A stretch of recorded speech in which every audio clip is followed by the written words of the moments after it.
Hoy vamos a ver oclusión intestinal.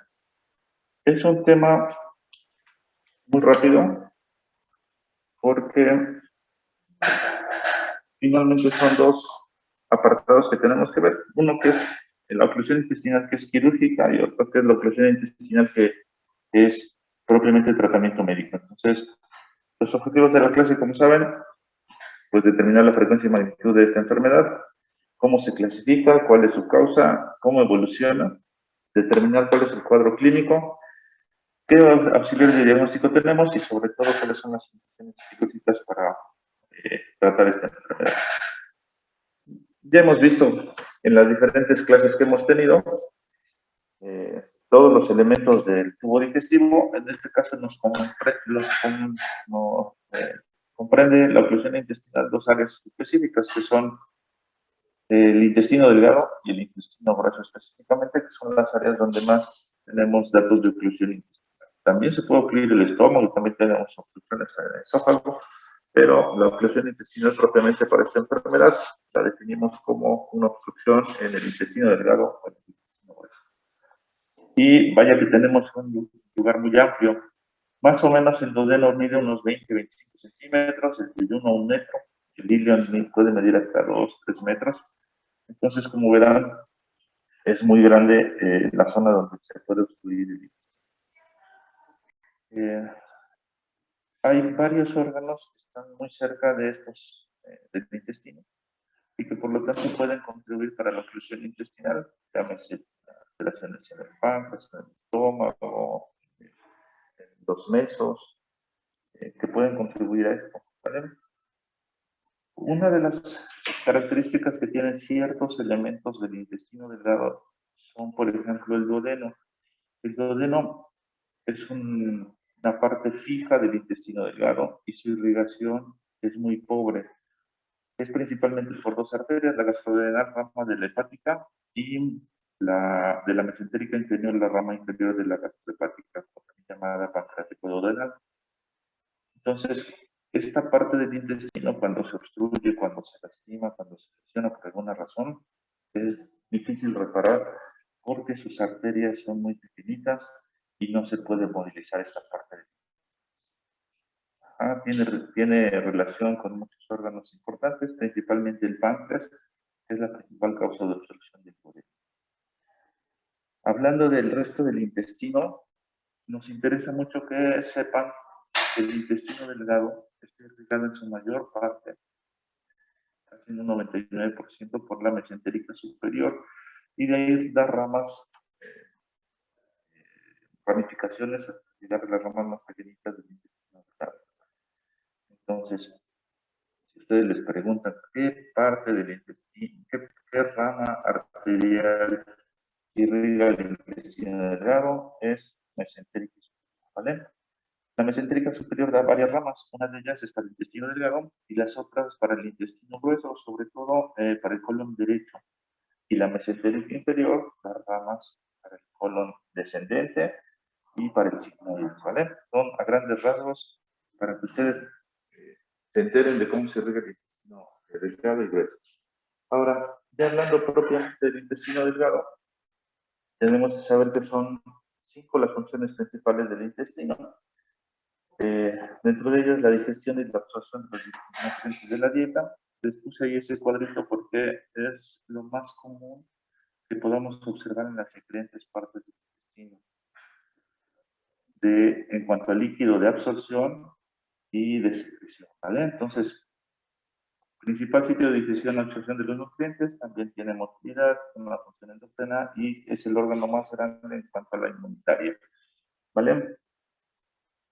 ¿Cómo funcionan estos? Pues con unas pequeñas pliegues que tiene el intestino delgado, que es una de las características más importantes que tiene este intestino. A pesar de que mide unos cuantos metros, con estos pliegues se hace mucho mayor la superficie de absorción. En esta área se absorben todos los nutrientes prácticamente, glucosa, no ácidos, glucosa, triglicéridos, grasas en general. Entonces todo se hace a través del intestino delgado y por eso es tan importante que nosotros veamos en el momento que está obstruido todas las alteraciones electrolíticas, de absorción y demás que se ocurren. ¿Vale? Algo importante, el intestino delgado tiene su propio sistema de marcapasos.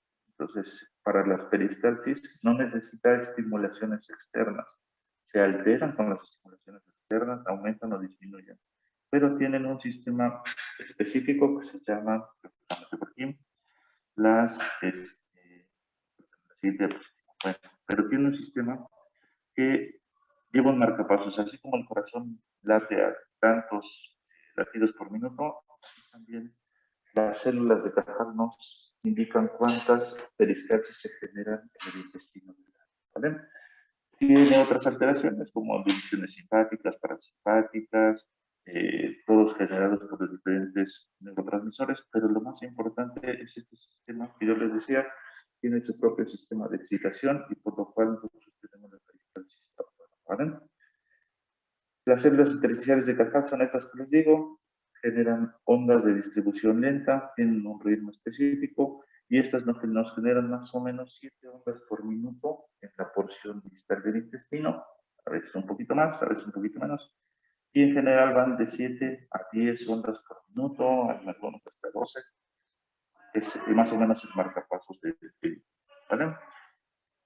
Las gráficas, pero no vamos a detener con ello. Hay algunos elementos hormonales que nos las activan y nos las inhiben. Entonces, la peristalsis o la movilidad del intestino es generado por unos que accionan la peristalsis y otros que hacen que la peristalsis vaya más despacito. Entonces, más o menos este cuadrito se los puse ahí, la gastrina, la colecistoquina, la motilina, el BIP, son promotilidad y la secretina y el glucagón son antimotilidad, ¿vale? Entonces, graficado más o menos son unos que van hacia allá y otros que van hacia el otro lado, pero en general es la forma en la que el intestino hace que se muevan y se absorban los diferentes elementos que se van a acumular ahí. Hay muchos hormonas y sustancias que se generan en el intestino delgado y que nos hacen funcionar. Le puse un cuadrito más o menos para que ustedes se den cuenta la amplia gama que tienen de acciones. No las tenemos que aprender, las tenemos que conocer y saber que actúan a través del intestino. ¿Vale?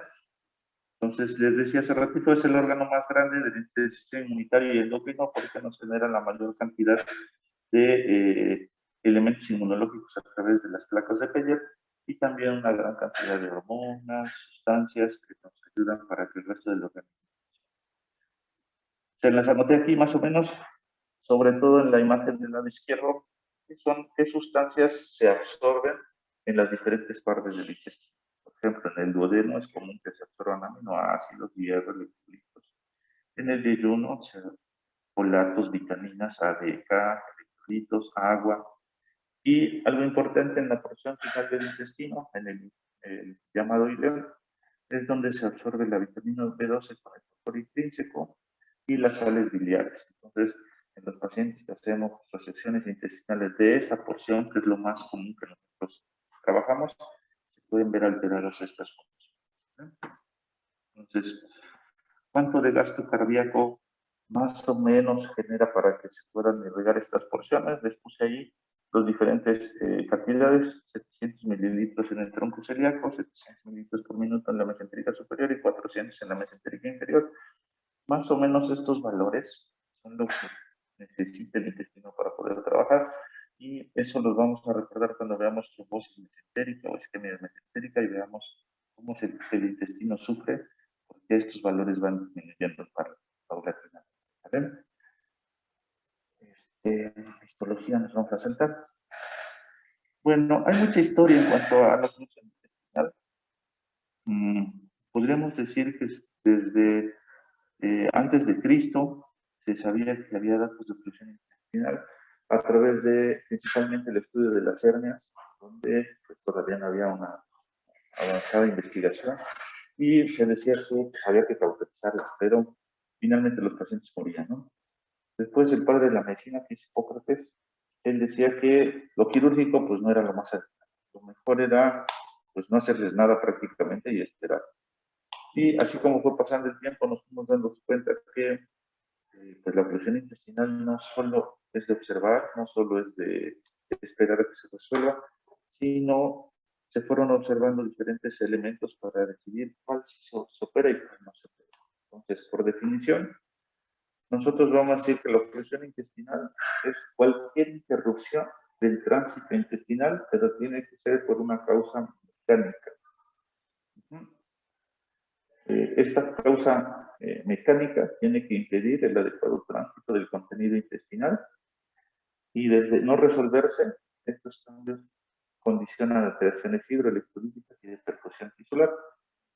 No sé si se acuerdan, pero cada vez que nosotros vemos algo de alteraciones intestinales, por ejemplo, la apendicitis, la colecistitis, siempre va en relación a que algo se obstruye, incrementa la presión arterial, pero disminuye la presión venosa, el retorno venoso, y entonces se van generando ciertas alteraciones fisiológicas que condicionan isquemia, que es la parte final de esta alteración. Entonces, en la obstrucción intestinal, más o menos ocurre lo mismo. Al final compromete la viabilidad intestinal y obviamente esto compromete la vida del paciente. Les decía que lo más importante, desde mi punto de vista, es que podamos diferenciar los dos elementos que se mezclan.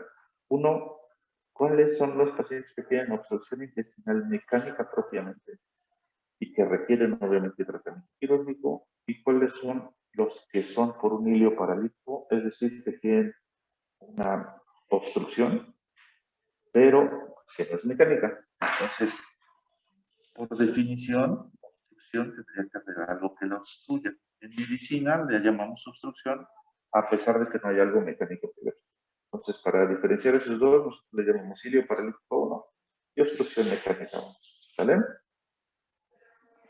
El hilio paralítico propiamente no hay una verdadera obstrucción, hay una alteración mecánica de su motilidad y por lo tanto se comporta como una obstrucción. ¿Vale? Entonces, tenemos que saber que es la patología quirúrgica más frecuente del intestino, sobre todo el intestino delgado, y que de todos los pacientes que tienen obstrucción, cerca del 60% se resuelven con un manejo conservador, es decir, hidratación, sonda gástrica y esperar a que se resuelva paulatinamente la obstrucción.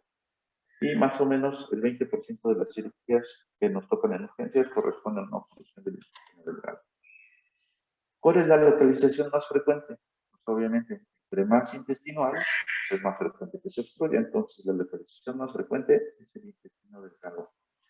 De ahí hay varias causas. Las causas más frecuentes son adherencias. Depende de la estadística. Aquí le puse el 75%. Hay estadísticas que dicen que un poquito menos, pero lo que sí se tienen que llevar de información es que es la causa más importante. Adherencias es la causa más importante. De los pacientes que llegamos a operar que tienen obstrucción intestinal verdadera, tienen una mortalidad alta por las complicaciones que conlleva y se acerca hasta el 7%. Estas complicaciones son estrangulación, necrosis intestinal, perforación, sepsis y obviamente. Entonces, ¿por qué es importante que ustedes conozcan este tema? Porque si ustedes recuerdan, la mortalidad de apendicitis es menos del 1% y es muy común. La mortalidad de la obstrucción intestinal es cerca del 7%. Entonces, como verán, la mortalidad sí es alta cuando es un cuadro clínico que es muy viable para que ustedes lo puedan observar y diagnosticar. ¿Cómo se clasifica? Pues hay muchas formas de clasificarlo. Se puede clasificar por el sitio de la obstrucción, si es alta, si es baja, si es en intestino delgado, si es en intestino grueso, el grado de obstrucción, si es parcial, si es completa. La verdad es que esa clasificación de si es parcial o completa ya no cumple con los criterios que yo les decía para decir que es una obstrucción mecánica. Pero bueno, también la clasificación, ¿no? Entonces, que si tiene mucho tiempo, que si tiene poquito, la verdad es que es difícil determinar por tiempo cómo poder clasificarlo en aguda o crónica, no hay un tiempo determinado, ¿vale? Pero bueno, es importante que ustedes la conozcan. Entonces, ¿cuál es la causa más importante que dicen? Las adherencias o las bridas. Entonces, en la imagen A y B se la señalan con una pinza de disección, es una brida que estaba causando obstrucción. Hay muchas causas. Las causas más importantes de obstrucción intestinal es adherencias, tumores, hernias, enfermedades inflamatorias. Son las 4 causas más importantes de una oclusión intestinal. Hay otras, ¿no? Por ejemplo, parásitos, congénitas como las atresia, infecciones, endometriosis, abscesos y demás. Pero es muy importante que ustedes se acuerden de esas 4 causas porque eso corresponde a más del 90% de ellas. Pues si ustedes las conocen, pueden identificar a más del 90% de los casos y darles una buena solución. ¿Bien? Les decía, pueden ser muchas causas, las pueden dividir en si son intraluminal, intramolar, extrínseca, pero finalmente les repito, 4 causas que se deben de aprender. ¿Vale? Y aquí les puse las 4 causas principales. Adherencias intraabdominales, que pueden ser entre el 60 y el 75% de los casos. Tumoraciones abdominales, 20%. Hernias, 10%. Y enfermedades inflamatorias como el Crohn, que puede ser el Crohn, CUS, etcétera, 5% de los casos. Ajá. Puede haber otras, por ejemplo, en los abuelitos, los vólvulos son muy comunes. En los niños, las introsuscepciones son más comunes, cuerpos extraños, rarísimos cilios biliares, pero también causas de obstrucción intestinal. Entonces, también las tenemos que conocer, pero siempre tener en cuenta las 4 principales. ¿Vale? Por ejemplo, esta, una introsuscepción de un niño, ¿ah? Una atresia, son causas de obstrucción, son raras, pero también las tenemos que tomar en cuenta. ¿Vale? En el intestino grueso cambia un poquito la perspectiva porque es más pequeño, es más amplio, tiene un diámetro mucho mayor. Entonces las causas aquí cambian un poquito, pero también neoplasias son muy comunes en el intestino grueso, sobre todo del lado izquierdo. Vólvulos, sobre todo en pacientes que tienen un color redundante, sobre todo en mayores, 70, 80, 90 años, incrementa el riesgo de vólvulos. Enfermedades diverticulares, más o menos eso ocurre en un 90% de los casos. Entonces, cuando ustedes sospechan, tiene obstrucción intestinal, pero no sospecho que sea de intestino delgado, que sea de intestino grueso, pensamos en neoplasias, vólvulos o enfermedades diverticulares. ¿Vale? De las lesiones intramulares, acuérdense que la adenocarcinoma del colon, más del 50% de los casos es la etiología de obstrucción intestinal y el vólvulo colónico en el 76% de los pacientes son abuelitos. Entonces, esta es una imagen más o menos de un vólvulo. Del lado izquierdo es una representación gráfica y del lado derecho una placa en donde se observa cómo gira el colon y un sitio de menor calibre donde se conoce como grano de café. ¿Vale? Esta es una imagen de cómo lo encontramos los cirujanos. Abrimos y se ve espantoso como si saliera un alien. Ajá. Y eso es un dato es una etiología de una oclusión intestinal.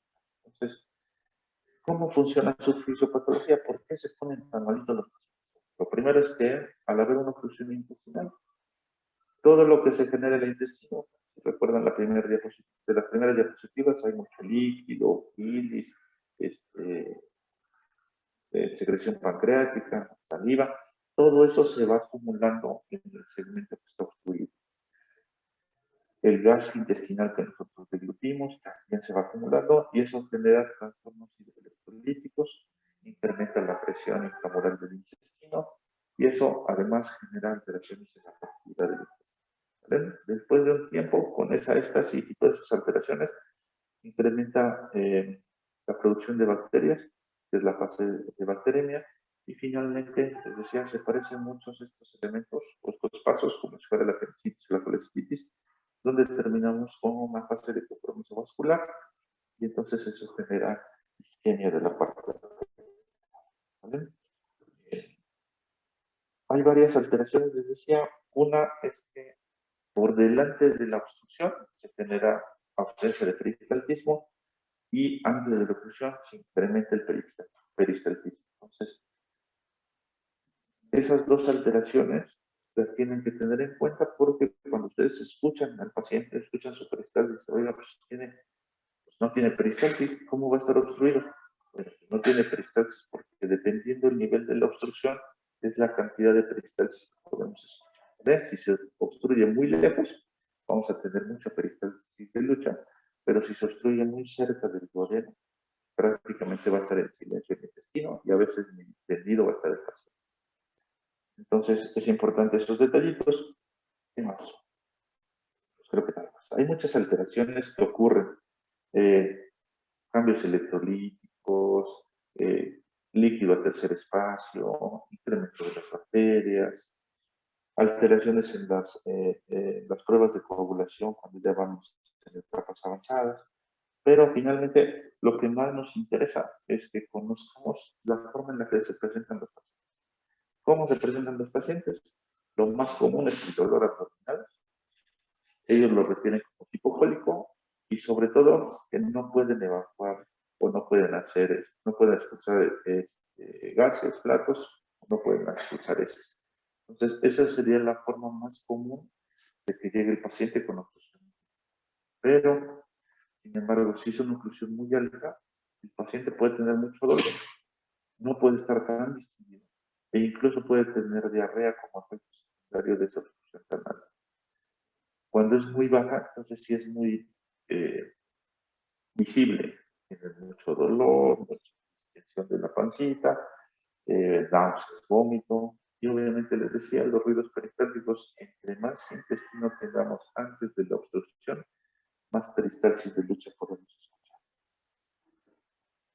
La verdad es que clínicamente son muy evidentes los datos de obstrucción intestinal, pero sin embargo nos podemos auxiliar de otros estudios. Por ejemplo, la radiografía de tórax, la radiografía de abdomen, es donde vemos niveles hidroaéreos, distensión de asas,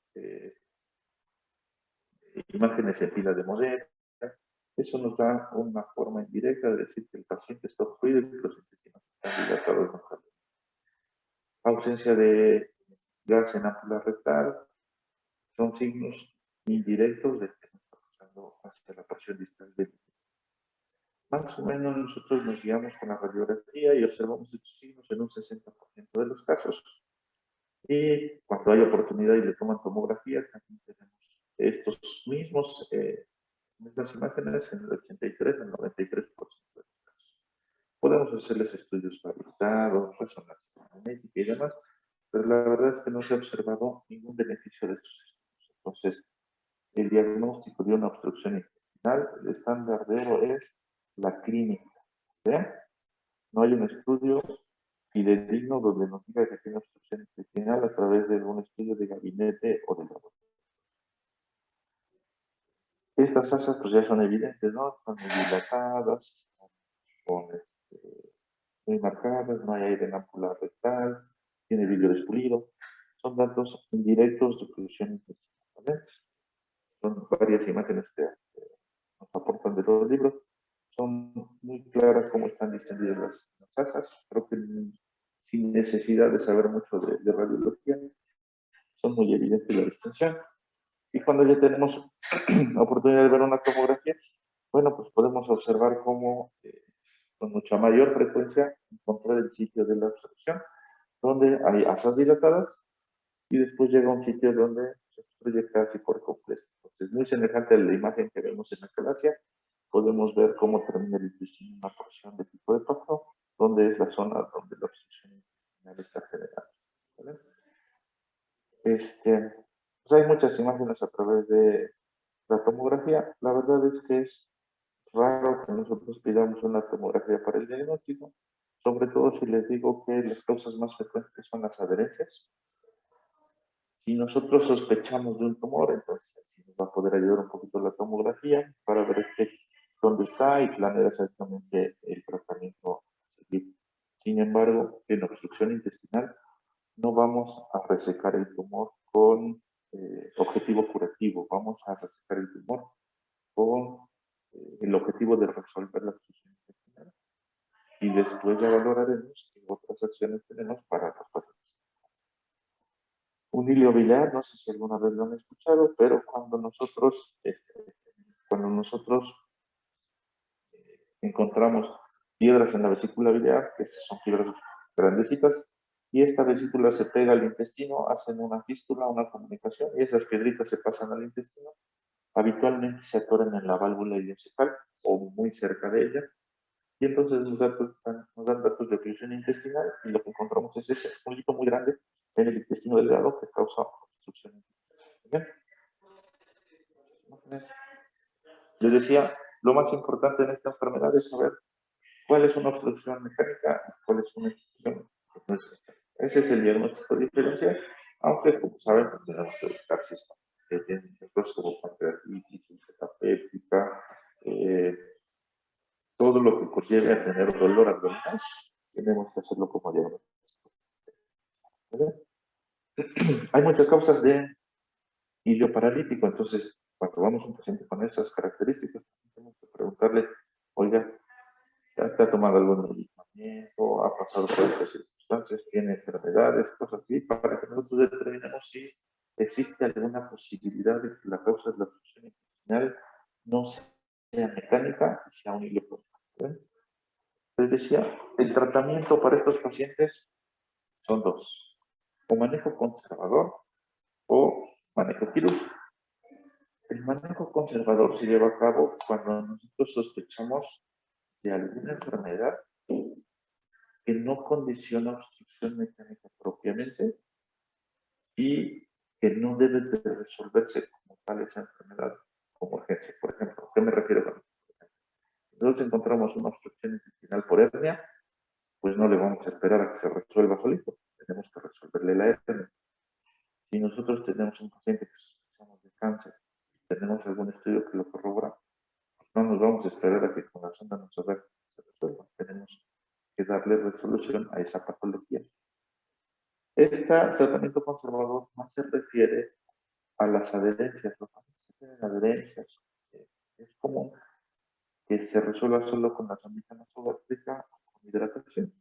Entonces, a esos pacientes sí les podemos dar la oportunidad de ponerle los electrolitos, los líquidos, y vigilar que tenga una buena uresis, que no tenga dolor, y con eso valorar si mejora. Pero si no mejora, hay que darle tratamiento quirúrgico también. Ajá. Entonces, algunos clasifican como obstrucción intestinal parcial completa o pseudo obstrucción intestinal. Algunos si lo leyeron por ahí. Existen varios términos de este tipo. Lo que nosotros debemos de buscar es una obstrucción mecánica o un hilio paralítico. Son las dos clasificaciones que tenemos que diferenciar: completa, incompleta, pseudoobstrucción, cosas de ese tipo. Son fundamentos que son difíciles de determinar, que son difíciles de evaluar y que por lo tanto comprometen la seguridad del paciente. Entonces, o es o no es, ¿vale? Tratamiento quirúrgico. Dicen los que saben que hay que esperar más o menos entre 12 y 24 horas para ver si el tratamiento conservador es suficiente. La verdad es que cuando nosotros vamos a un paciente que tiene una alta sospecha de que sea por adherencias, es muy común que nosotros lo veamos si va a resolver o no va a resolver en las primeras horas. Si el paciente sigue con dolor, si tiene leucocitosis, si le ha dado fiebre, si lleva muchos días sin evacuar o sin regresar gases, lo más probable es que no esperemos 24 horas para ver si se resuelve. Si el paciente lleva un poquito de tiempo, es decir, empezó en la mañana, ayer a la tardecita, y que le has pasado este evento varias veces, que el dolor pues, no es tan intenso, que no hay desequilibrio electrolítico, no hay leucocitosis, le podemos dar oportunidad con una sonda nasogástrica para ver si en 24 horas resuelve. ¿Vale? Entonces, como les decía, en las cuestiones donde de plano ya tenemos una etiología de la obstrucción intestinal como hernias, tumores, o si sospechamos de un biliar, pues no nos vamos a esperar a cirugía para resolver la patología de base. Esto puede ser con muchas formas de resolverlo. Lo más común es que nos centremos, operemos, le quitamos la sección afectada y de ahí podemos hacer dos cosas: o lo unimos o lo derivamos haciéndole estomas, ¿vale? Entonces, este tipo de telitas que les puse ahí son los más comunes, son adherencias. Las hernias, pues ya las conocen seguramente, muchas, muy común las hernias. Tenemos pacientes con ellos. Cuando entramos y vemos todo negro, isquemia mesentérica también da datos de obstrucción intestinal. Resecciones intestinales pueden ser de cualquier porción. Ajá. Isquemias intestinales parciales, totales. Y para ello nosotros nos tenemos que guiar de cuánto intestino nosotros podemos quitar. Nosotros en una obstrucción intestinal, si tenemos intestino afectado, podemos quitar en los niños hasta la mitad de todo su intestino sin afectarles. Y en los adultos podemos dejarles hasta 1 metro de intestino. Algunos dicen que 1,10, 1 metro, pero más o menos entre medio metro. Para no condicionarles una enfermedad que se llama síndrome de intestino. ¿Vale? Entonces, ¿qué pronóstico tienen los pacientes? La mayoría les va muy bien, sobre todo si son adherencias, tomando en cuenta que les decía, son casi 3/4 de los pacientes que tienen esta enfermedad, es por adherencias. Lo malo es que muchos recurren, más o menos, es variable, pero más o menos un 15% de los pacientes que tuvieron adherencias les va a volver a dar adherencias. Tiene una mortalidad alta si se tiene necrosis o perforación. Les decía, la mortalidad global, incluyendo todas las causas de esta enfermedad, más o menos es alrededor del 3 y el 7%. ¿Vale? Entonces, los algoritmos que nosotros manejamos son muy variados. Lo más importante en un paciente que llega con obstrucción intestinal es que seguramente no llegan tan rápido. Ya tuvieron náuseas, vómitos, no han comido, ya no tolera nada. Entonces, lo primero que hay que hacer es rehidratarlos. Hay que reponer los electrolíticos, los electrolitos, corregir si tienen ácido básico, y sobre todo ponerles una sondita nasogástrica para descomprimir el intestino afectado. ¿No? Y ahí, antes que ver si es del intestino grueso o delgado, tenemos que diferenciar si es una obstrucción mecánica o un hilio paralítico. Es una obstrucción mecánica, entonces ahora sí vemos de dónde sospechamos, si es del intestino delgado o si es del intestino grueso.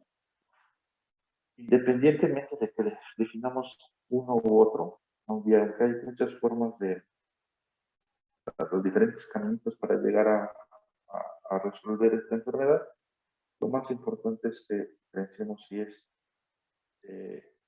esta obstrucción mecánica está condicionada por una enfermedad que podemos tratar de inmediato, como una hernia, o si es generado por adherencias o tenemos sospecha de adherencias. Si es por adherencias, entonces sí nosotros podemos darle tratamiento conservador puede ser más o menos 24 horas para ver si esto resuelve. Y a los otros que sabemos que tienen que resolverse de una forma quirúrgica, pues no tenemos que esperar y tenemos que estar aquí. ¿Vale? Entonces, más o menos eso es lo que tenemos que aprender de obstrucción intestinal. No sé si alguien leyó algo más. Ah, Solamente en el diagnóstico mencionaba la eficacia de la radiografía contrastada, que tenía una eficacia cercana al 90%, inclusive para la detección de la porción donde se encontraba la oclusión, así como okay. pues, su diagnóstico.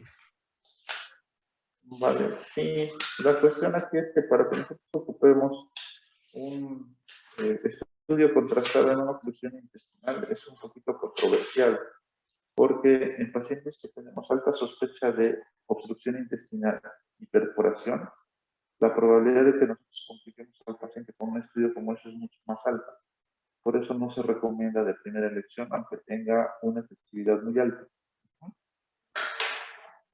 ¿Vale? ¿Alguien leyó algo más? Y por ejemplo, doctor, también mencionaban que antecedentes de varias operaciones, bueno, antecedentes de varias operaciones, pues también podrán causar lo que son bueno, una obstrucción intestinal por las adherencias. ¿Es más común eso o por qué en sí se forman las adherencias? Hay dos tipos de adherencias, lo que llamamos bridas y adherencias. Ah, histológicamente es lo mismo, es una comunicación de tejido peritoneal entre dos segmentos, pero las bridas nacemos con ellas, son congénitas, y las adherencias son formadas por la cicatrización después de que nosotros manipulamos el intestino. Entonces, si tienes una cirugía, pues tienes probabilidades de hacer adherencias. Pero si tienes muchas cirugías, pues obviamente la probabilidad se incrementa mucho más. De hecho, hay algunos estudios donde les han puesto diferentes líquidos al intestino después de una cirugía, por ejemplo, de apéndice o de vesícula, donde le pone líquido, por ejemplo, solución glucosada, líquido amniótico, no sé, varios estudios que hicieron con tal de disminuir la probabilidad de que se hagan adherencias. La verdad es que no he tenido éxito en nada de eso, porque es como una cicatrización. Yo les explico así a los pacientes más o menos. Es como cuando nosotros le lastimamos la piel, nos va a quedar una cicatriz. En el caso del intestino, cuando nosotros lo tocamos, con el hecho de tocarlo, con el talco de los guantes, todo lo que utilizamos, le genera una reacción inflamatoria y eso genera las adherencias. Entonces, en algunos casos los pacientes los volvemos a operar y no tienen casi nada o nada de adherencias. Pero en otros casos, con algo tan pequeñito como un apéndice, hacen un destrozo enorme y se pegan todos los intestinos. Entonces, está un poquito difícil determinar cuál es la causa específica de las adherencias. Lo que sí sabemos es, como dices, entre más veces los operemos, más probabilidades hay de adherencia. ¿Ven? Y, por ejemplo, entonces en ese tipo de cirugías, no se recomienda como un tipo de vigilancia postoperatorio para saber si se dejaron adherencias, bueno, si se formaron adherencias o no sabremos cómo, pues, en qué momento se puedan volver pues, ya un factor para que sea una obstrucción intestinal. No, no tenemos un tiempo determinado. O sea, si no tengo que decirle, señor, regrese usted en 3 años, porque en 3 años se le van a formar adherencias y se va a ocurrir. No, no tenemos ese tiempo.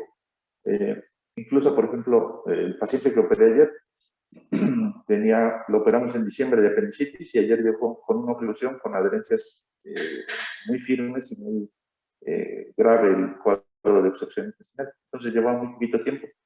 Hay pacientes que hemos operado de años y no tienen nada. Entonces es muy variable. No tenemos un tiempo determinado. ¿Y qué opinas de las enfermedades son más comunes, por ejemplo, en adultos, o es igual en niños que se les opera, por ejemplo, de apendicitis? Las adherencias en niños y en adultos es lo mismo. Mientras le manipulemos el intestino, tiene el mismo riesgo de presentar adherencia. Por ejemplo, les decía, el niño que operé ayer es un niño, y a pesar de eso hizo adherencias. Entonces, no hay un periodo específico donde tengan mayor probabilidad. Ok, doctor, gracias. Muy bien. Eso. Les decía hace ratito, ¿qué les pareció el cuestionario de enteritis? Ese no se los puse saliendo de clase, ese dejé que pasara una semana para ver qué recordaban. Espero que hayan recordado muchas cosas. Vale. Bueno, en 2 minutitos les mando la liga para que contesten este cuestionario de oclusión intestinal. ¿Vale? Sí, doctor. Y el viernes tenemos examen, ¿no?